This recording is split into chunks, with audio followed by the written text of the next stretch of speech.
The silence in the Grand Assembly Hall was so complete that Ambassador David Reed could hear his own heartbeat echoing in his ears.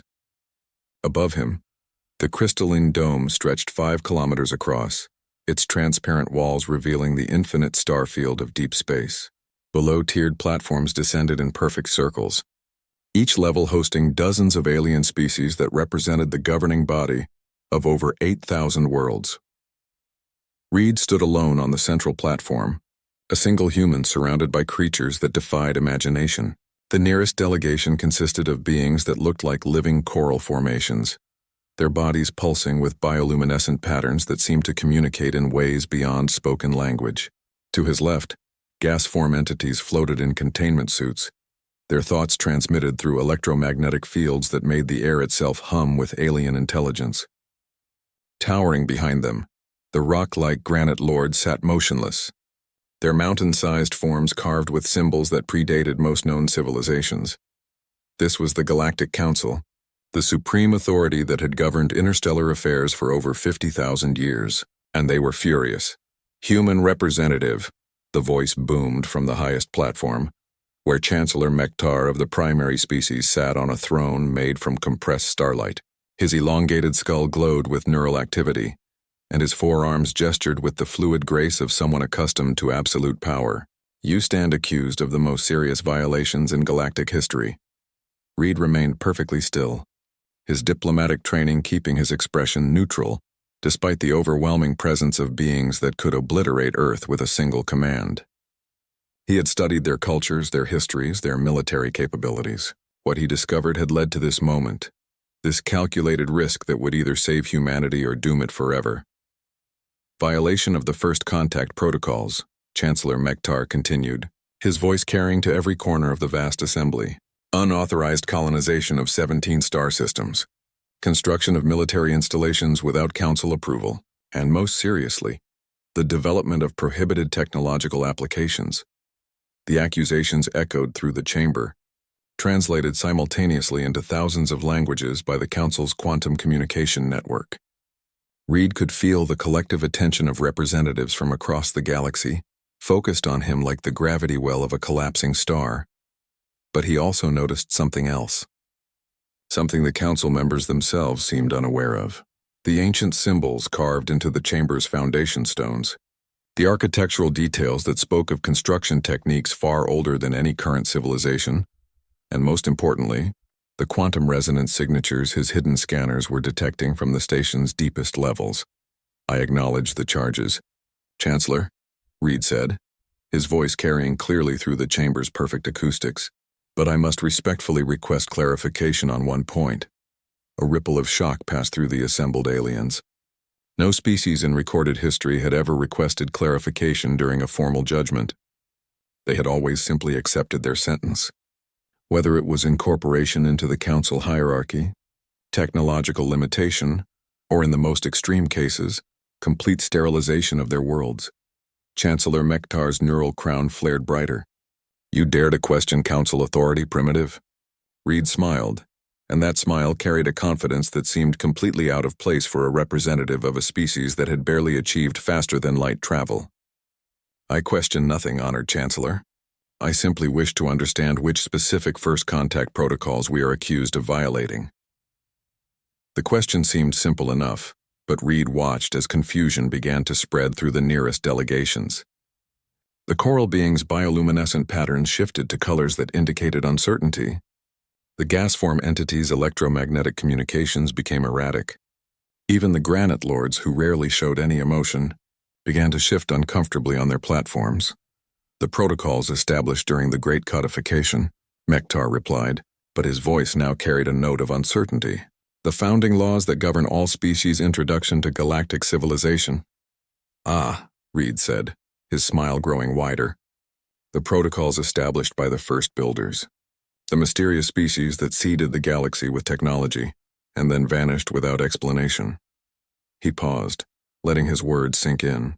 "Tell me, Chancellor, in all your historical records, do you have any actual documentation of these first builders? Any physical evidence of their existence beyond the technological inheritance they left behind?" The silence that followed was different from before. Where it had previously been filled with judgment and certainty, Now it crackled with confusion and growing unease. Reed could see delegates consulting their data systems, searching through archives that supposedly contained the complete history of galactic civilization. The first builders transcended physical existence eons ago, declared Ambassador Yex of the Christarch Empire, her faceted form refracting light in patterns that spoke of agitation. Their legacy lives on in the technologies and laws that bind our civilizations together. Reed nodded respectfully. Indeed. But what if I told you that humanity possesses archives that predate your oldest records? Documentation that tells a very different story about the first builders and their ultimate fate? The temperature in the chamber seemed to drop several degrees. Reed could feel the collective attention of thousands of species focusing on him, with an intensity that would have crushed a lesser diplomat. But he had prepared for this moment for years, ever since humanity's deep space exploration teams had made their shocking discoveries in the Outer Rim territories. Impossible, Mektar said, but his neural crown was now flickering erratically. Your species has barely achieved interstellar capability. Your technology is primitive compared to Council standards. Is it? Reed asked quietly. Or have we simply been very careful about what we reveal? As if responding to his words, the quantum scanners hidden in Reed's diplomatic gear completed their deep structure analysis of the Council station. The results confirmed what humanity's xenoarchaeologists had theorized but never dared to prove. The fundamental architecture of the galaxy's most important government center was built using construction techniques that exactly matched ruins, found on 17 different worlds, humanity had secretly surveyed. Chancellor. Mektar, Reed said, his voice now carrying an authority that made several nearby delegates step back instinctively. I submit that humanity has not violated the first contact protocols. We have simply come home. The implications of his statement hit the assembly like a shockwave. If humanity was somehow connected to the first builders, then every assumption about galactic hierarchy, every law governing interspecies relations, every foundation of council authority was suddenly in question. In the growing chaos of panicked communications between delegations, Reed activated a concealed transmitter that sent a single coded message to coordinates deep in empty space. The message was simple. Authentication confirmed. Begin Phase 2. Somewhere in the darkness between stars, systems that had remained dormant for millennia began to awaken, and the galaxy was about to discover that humanity's arrival was not a violation of ancient law, but the fulfillment of an even more ancient promise. The real revelation was only beginning. 3 hours before Ambassador Reed stood in the Grand Assembly Hall, Captain Lisa Morgan watched from the bridge of the exploration vessel Discovery as her tactical display showed something that should have been impossible. The massive council station hung in space before them, its crystalline spires reaching out like the arms of some cosmic entity. But her ship's advanced sensors were detecting architectural elements that matched structures humanity had found on dead worlds throughout the Outer Rim. Analysis complete. Captain, reported Dr. James Park from the science station. His voice carried the exhaustion of someone who had been working for 36 hours straight, cross-referencing archaeological data with real-time scans of the galaxy's most important political center. The quantum resonance patterns are identical. No doubt about it. Morgan felt a chill that had nothing to do with the ship's environmental systems. For the past 5 years, humanity's secret archaeological expeditions had been uncovering ruins that told a story completely different from accepted galactic history. Structures built with technology that current council science could barely understand, arranged in patterns that suggested a unified civilization spanning thousands of worlds, all bearing the same architectural signatures they were now detecting in the very heart of galactic government. Confirm the dating analysis one more. Time, she ordered. Dr. Park's fingers danced across his console, pulling up data from 17 different dig sites scattered across the galaxy's spiral arms. The oldest structures date back 63 million years. The newest are approximately 55 million years old. Then nothing for 54 million years until suddenly we start seeing the emergence of what the Council calls the classical period of galactic civilization. An 8-million-year gap, Morgan mused. Just enough time for a catastrophic event to force the survivors into hiding, followed by a slow rebuilding process. On the main screen, the Council station's outer defenses maintained their patrol patterns, completely unaware that a human vessel was conducting the most important scientific analysis in galactic history from just outside their sensor range. The Discovery's adaptive camouflage systems, reverse-engineered from technology found in the ancient ruins, rendered them effectively invisible to conventional detection methods. "Captain," called Lieutenant Ross from the communication station, "we're receiving Ambassador Reed's authentication signal. Phase 2 is authorized." Morgan nodded grimly. Phase 2 of humanity's most ambitious plan was about to begin, but first she needed to confirm the discovery that would change everything they thought they knew about their place in the galaxy. "Dr. Park, activate the deep core scanner. I want to know what's beneath that station." The Discovery's most advanced sensor array, built using principles extracted from First Builder technology, penetrated deep into the Council Station structure. What they found made Morgan's breath catch in her throat. Beneath the gleaming political chambers and modern administrative levels lay something far older. Vast underground complexes that extended for kilometers in every direction, filled with technology that pulsed with the same quantum signatures found in humanity's archaeological sites.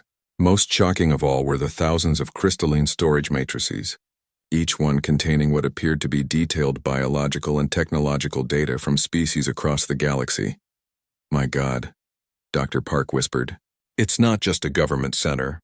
It's a preservation facility, a backup system for galactic civilization itself." The implications were staggering. The First Builders hadn't simply vanished or transcended physical existence as Council mythology claimed.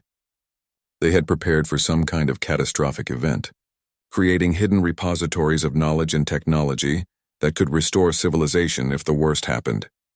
"Captain," Lieutenant Ross said urgently, "I'm detecting activation sequences beginning in the deep levels. Something down there is responding to our scans." On her tactical display, Morgan watched as energy patterns began flowing through the ancient systems beneath the Council Station. Whatever the First Builders had left behind was coming online for the first time in millions of years, triggered by the presence of technology that shared its quantum signature. But Morgan's attention was drawn to something else entirely. Her long-range sensors were detecting subtle movements in empty space, ships materializing from what appeared to be dimensional phase variants. Not human ships, but vessels of unknown configuration approaching from the galactic edge at speeds that defied conventional physics. "Dr. Park," she said quietly, "how long would it take for an automated distress signal to reach the galactic edge if it was transmitted 60 million years ago?" The scientist's face went pale as he ran the calculations. Assuming faster-than-light communication methods available to the First Builders, approximately 60 million years. Morgan closed her eyes for a moment, feeling the weight of cosmic history settling on her shoulders. The First Builders hadn't just prepared for disaster, they had sent out a call for help. And after eons of travel through the void, that help was finally arriving. "All stations prepare for emergency protocols," she ordered. Ambassador Reed's diplomatic mission just became a lot more complicated. In the council chambers, Reed was revealing humanity's connection to the ancient ruins, setting the stage for a complete restructuring of galactic politics. But he had no idea that his words were awakening systems that had been dormant for geological ages, or that the activation of those systems had triggered a response from entities that had been traveling between galaxies for longer than most species had existed. "Captain," Dr. Park reported, his voice tight with controlled panic, "I'm reading massive energy buildups throughout the station's deep levels. Whatever's down there, it's not just activating randomly, it's following some kind of protocol sequence." Morgan studied the patterns flowing across her screens. The energy signatures were unlike anything in current galactic technology, but they followed logical progressions that suggested purpose and intelligence. The First Builders had created more than just storage facilities. They had built something that could think, something that could respond to changing circumstances. "Signal Ambassador Reed," she ordered. "Tell him the ancient systems are active and responding. And Lieutenant Ross, prepare a priority transmission to Earth Command. They need to know that we've found what we were looking for, but it's more than we ever imagined."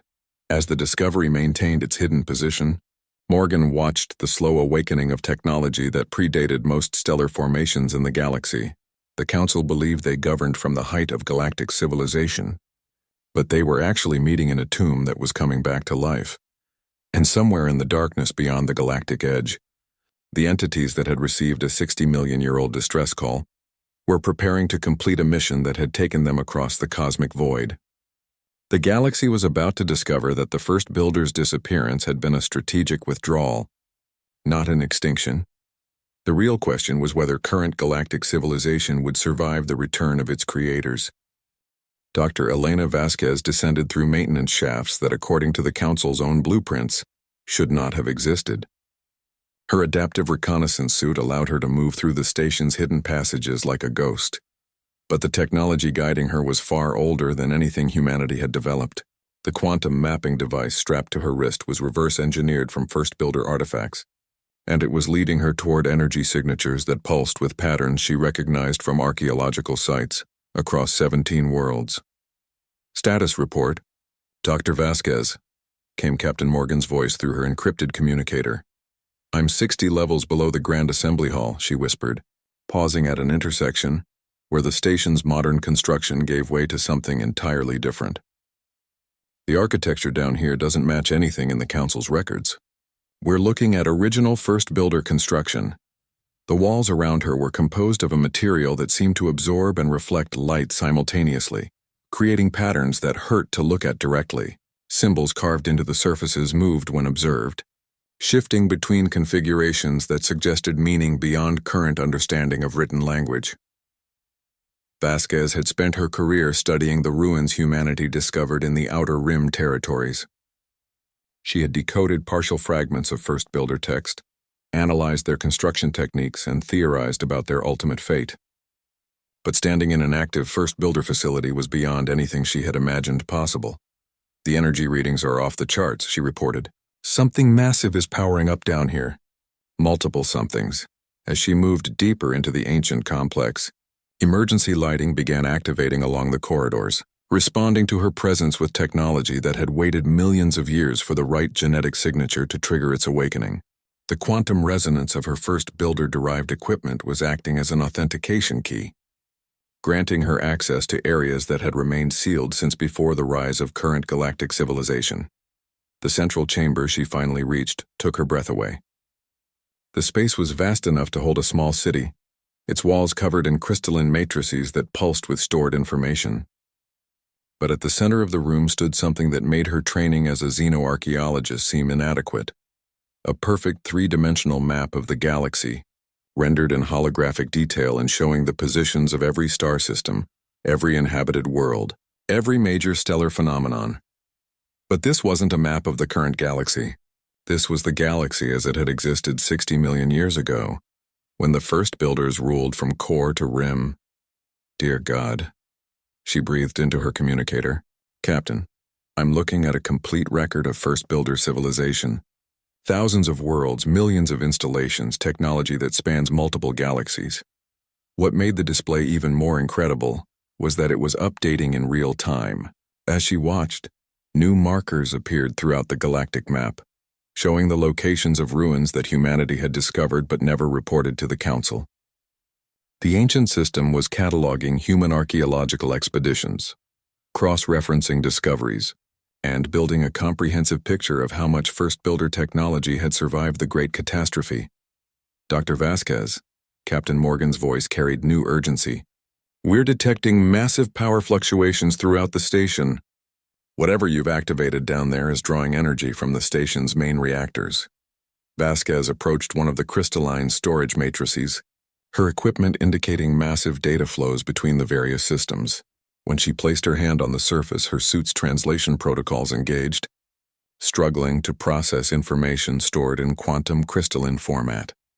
Images flashed through her mind, star systems burning under weapons that tore space itself apart, massive evacuation fleets carrying the survivors of a cosmic war to hidden refugees scattered throughout the galaxy, and most disturbing of all, the enemy that had forced the First Builders into exile, creatures of living darkness that existed between dimensions, feeding on the life force of entire civilizations and leaving only empty husks of worlds in their wake. "Captain," she said, her voice shaking, "the First Builders didn't disappear voluntarily. They were driven out by something called the Void Spawn, and according to these records, the war never ended. The First Builders have been fighting a holding action across multiple galaxies for 60 million years. Data streams flowing through her suit systems painted a picture of cosmic warfare on a scale that dwarfed anything in recorded galactic history. The first builders had seeded their colonies throughout the galaxy, not as an act of expansion, but as a desperate attempt to preserve civilization against an enemy that consumed entire star systems. More shocking still was the revelation that followed. Humanity wasn't just descended from first builder refugees. They were the activation key for a galaxy-spanning defense network that had been waiting for the right moment to come online. The archaeological sites we've been studying, Vasquez reported, her voice barely audible. They weren't just ruins. They were dormant weapons platforms. The entire galaxy is one massive defensive grid, and human genetic patterns are the trigger mechanism. As if responding to her words, the holographic map began showing new activity. Throughout the galaxy, ancient installations were powering up for the first time in millions of years. Defensive systems hidden in asteroid fields, cloaked battle stations orbiting dead stars, and weapon platforms buried in the cores of uninhabited worlds were all coming online simultaneously. But the most shocking revelation came when Vasquez accessed the deep archives of the crystalline network. The genetic records stored within the matrices didn't just contain first builder DNA patterns, they contained the complete genetic history of every species currently represented in the Galactic Council. "Captain," she said, her discovery rewriting everything they thought they knew about galactic evolution. The Council species weren't just influenced by first builder technology. They were created by it. Every major species in the galaxy is the result of directed evolution, guided by first builder genetic engineering. The implications were staggering. The Galactic Council wasn't governing the inheritors of first builder civilization. They were governing species that had been deliberately designed as caretakers for a galaxy-spanning fortress. And now that humanity had triggered the authentication protocols, the true purpose of galactic civilization was finally being revealed. "Dr. Vasquez, get out of there now," Captain Morgan ordered. "Long-range sensors are detecting massive spatial distortions at the galactic edge. Something big is coming, and it's not from any known civilization." As Vasquez began her rapid ascent through the station's hidden passages, the ancient systems continued their activation sequence. Weapons that could crack planets were charging their power cores. Shields that could protect entire star systems were beginning their startup cycles. And communication networks that spanned multiple galaxies were broadcasting a simple message into the cosmic void. The fortress was ready. The defenders had returned. And after 60 million years of exile, the first builders were coming home to finish the war they had been forced to abandon. But first, they had to convince the Galactic Council that everything they believed about their own history was a carefully constructed lie designed to keep them safe until this moment arrived. In the Grand Assembly Hall, Ambassador Reed watched as chaos erupted among the Council delegations. His revelation about humanity's connection to the first builders had shattered thousands of years of accepted galactic history. But the real shock came when the ancient holographic systems, embedded in the chamber's foundation, began activating on their own. The air itself seemed to shimmer as projection. Fields older than most stellar formations came online, filling the vast space with images that made the assembled aliens recoil in terror. Star maps showing the galaxy as it had existed in the distant past, when every system had been connected by technology that made current faster-than-light travel look primitive. Battle records of a war fought across multiple galaxies against entities that existed in the spaces between dimensions. "Impossible," Chancellor Mektar declared, but his neural crown was flickering wildly as his own species' genetic memories began responding to stimuli they had been programmed to recognize. "The historical records show no evidence of such a civilization." Reed smiled grimly as he watched the largest holographic display materialize above the central platform. It showed the current positions of every species in the galaxy, but overlaid with data that revealed their true origins. Genetic modification protocols that had guided the evolution of entire civilizations. Technological development paths that had been carefully managed across millions of years. And most shocking of all, the biological imperatives buried in every species' DNA that were now beginning to activate. "Your historical records," Reed said, his voice carrying to every corner of the chamber through acoustic systems that predated the station's modern construction, were deliberately edited. The first builders needed their successors to develop naturally. without the burden of knowledge that might have paralyzed them with fear. The coral beings of the Reef Collective were pulsing with bioluminescent patterns that hadn't been seen in their species for millennia. Ancient communication protocols awakening in response to quantum signals, broadcast from the station's deep levels. The gas-form ethereals were cycling through electromagnetic frequencies that their modern science had declared impossible. Yet their ancestors had used routinely during the height of First Builder civilization. Even the massive granite lords were showing signs of change, their crystalline matrices beginning to resonate with harmonic frequencies that unlocked memory cores sealed since their species' creation. "We are not descended from the First Builders," declared Ambassador Thais of the Saurian Empire. But her statement carried less conviction than it had moments before. The scaled features of her species were beginning to show patterns that matched architectural elements found in the most ancient ruins, biological markers that had been dormant for 60 million years. "No," Reed agreed. "You're something far more important. You're their children." Every species in this chamber was created by First Builder genetic engineering as part of a galaxy-spanning defensive network. Your civilizations, your technologies, your entire evolutionary paths were designed to prepare for this moment. The proof came in the form of biological data streaming across the holographic displays, genetic sequences that showed how each council species had been modified from primitive base stock, enhanced with specific capabilities that would serve crucial functions in a galactic defense grid. The Saurians' natural aggression and tactical intelligence made them perfect military commanders. The ethereal's energy-based physiology allowed them to interface directly with power networks spanning light years. The coral beings' collective consciousness created communication networks that could coordinate the actions of millions of worlds simultaneously. The granite lords, Reed continued, watching as the mountain-sized beings began to glow with internal energy, were designed as living computers, capable of processing the massive data flows required to coordinate galactic defense systems. The crystarchs were created to interface with quantum storage networks. Every species represented here has a specific function in a military machine built to fight an enemy you've never encountered. Chancellor Mektar's neural crown was now blazing with activity as suppressed memories began surfacing from genetic archives his species had carried for millions of years. Images of creatures that existed in the spaces between realities, entities that fed on the life force of entire civilizations and left only empty husks of worlds behind. "The void spawn," he whispered, the words carrying a terror that transcended individual consciousness and spoke to racial nightmares buried in the deepest parts of his genetic code. Reed nodded gravely. "The enemy that forced the First Builders into exile 60 million years ago. They exist between dimensions, feeding on life force and leaving dead systems in their wake. The First Builders couldn't destroy them, so they created something else. They created you, a galaxy full of species designed to work together as the ultimate defensive weapon."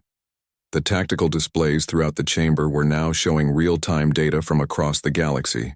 Ancient installations were coming online in every system. Weapons platforms that had remained hidden for geological ages were revealing themselves and, most importantly, the approaching threat that had triggered this massive awakening. At the galactic edge, space itself was being torn apart by entities that shouldn't have been able to exist in normal reality. The void spawn had found the galaxy again, drawn by the life force of billions of worlds that had flourished in their absence. But this time they would face something the First Builders had never possessed during their original war. A united galaxy of species specifically designed to fight them. "Captain Morgan," Reed said, speaking into his concealed communicator, "status report on the defense grid activation." "Ambassador, we're showing massive power buildups throughout the galaxy," came the reply. "Ancient systems are coming online faster than our sensors can track. Whatever the First Builders built into this galaxy, it's bigger than anything we imagined." The assembled council members were beginning to understand the magnitude of what they were facing. Their species hadn't just inherited First Builder technology. They had been created to be living components of it. Their entire civilizations were weapons designed to fight a war that had been postponed, not won. "The question," Reed said, looking around the chamber at beings who were beginning to remember their true purpose, "is whether 60 million years of preparation will be enough. The void spawn have had just as long to grow stronger, and they're bringing weapons that can destroy entire star systems. As if summoned by his words, new displays materialized showing long-range sensor readings from the galactic edge. The approaching entities were already consuming the outer systems, leaving behind regions of space where reality itself had been drained of life. They were coming faster than anyone had anticipated, and the galaxy had perhaps days before the first wave reached inhabited systems. All council delegations, Reed announced, his voice now carrying the authority of someone who spoke for the galaxy's creators. Report to your designated coordination centers. The defense grid is activating and every species has a role to play. The war our ancestors couldn't win is about to begin again. But this time we have something they didn't.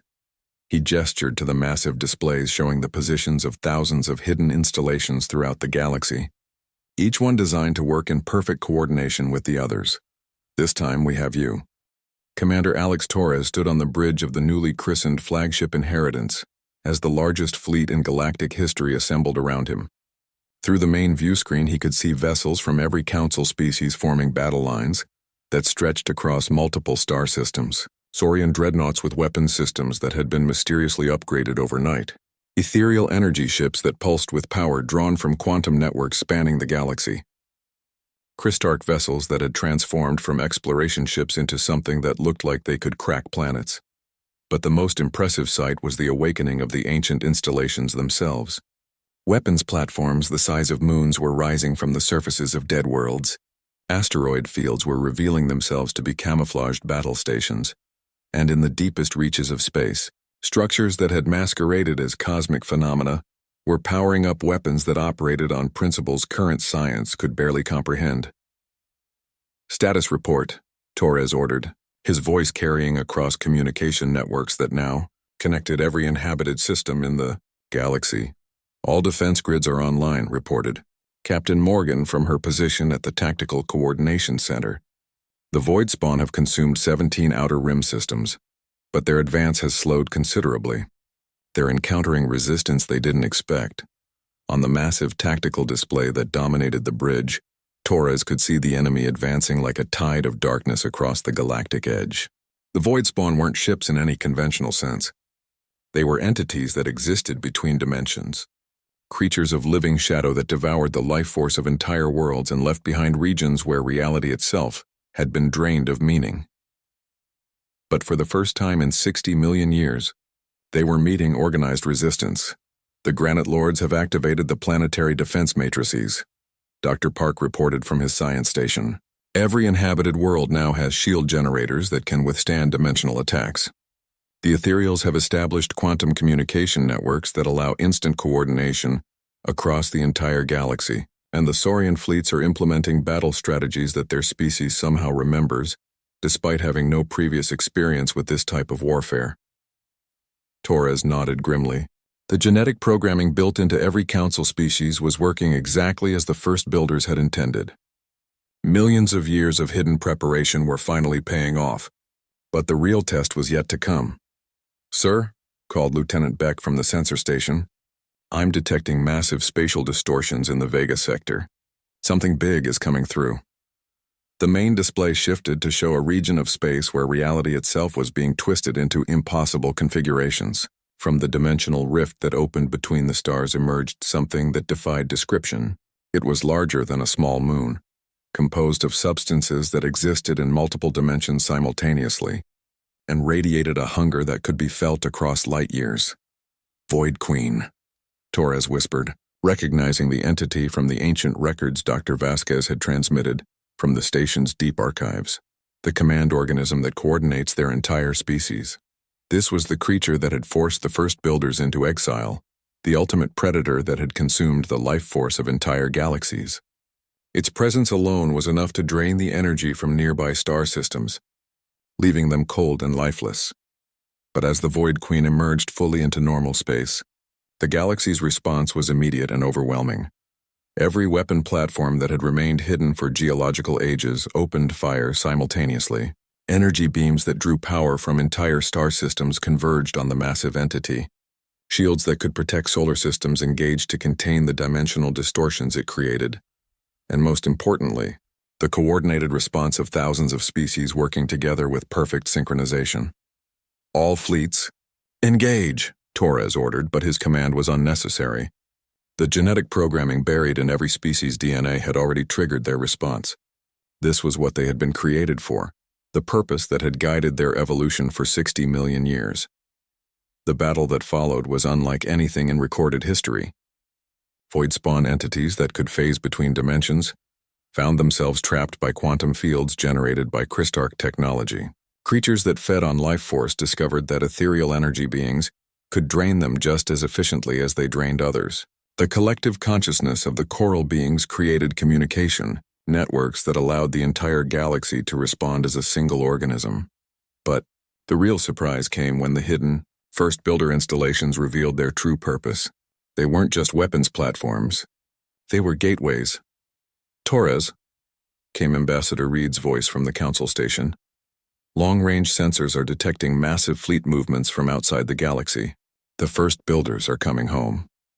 Through dimensional portals that had remained sealed for 60 million years, the remnants of the original first builder civilization began emerging.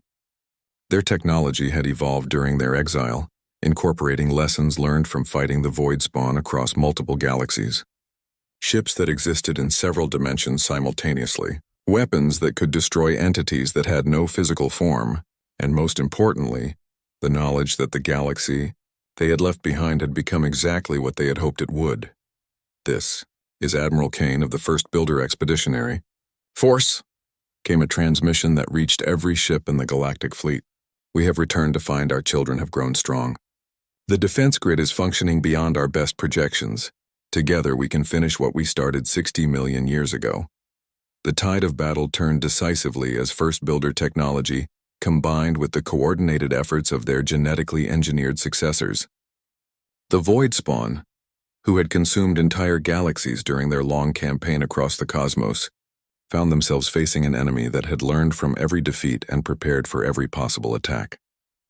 The Void Queen itself, the creature that had seemed invincible for geological ages, began to retreat as the combined firepower of two galactic civilizations focused on its destruction. Dimensional weapons that could strike across multiple realities simultaneously tore through its defenses, while the life force it attempted to drain was protected by shields that drew power from the quantum foundations of space itself. "All void spawn entities are withdrawing from galactic space," reported Captain Morgan. "The defense grid is holding. We've done it." Torres watched as the ancient enemy that had plagued the galaxy for millions of years retreated into the cosmic void, driven back by the very civilizations they had thought to consume. The first builders had succeeded beyond their wildest dreams. Their galaxy-spanning fortress had not only survived their absence but had grown stronger. "Ambassador Reed," Torres said into his communicator, "inform the council that the immediate threat has passed, but also tell them that this is just the beginning. The first builders are home, and we have a galaxy to rebuild." As the combined fleets began the long process of securing the galactic perimeter and establishing permanent defenses against future incursions, Torres reflected on the magnitude of what they had accomplished. The galaxy had declared war on humanity, but in doing so, they had awakened something far greater than any single species. They had awakened themselves to their true purpose as the guardians of galactic civilization, the inheritors of the greatest defensive network ever conceived. And for the first time in 60 million years, the galaxy was truly safe. The shadows had arrived first, but they had brought with them the light of knowledge, the strength of unity, and the promise that no enemy, no matter how ancient or powerful, could stand against a galaxy that fought as one.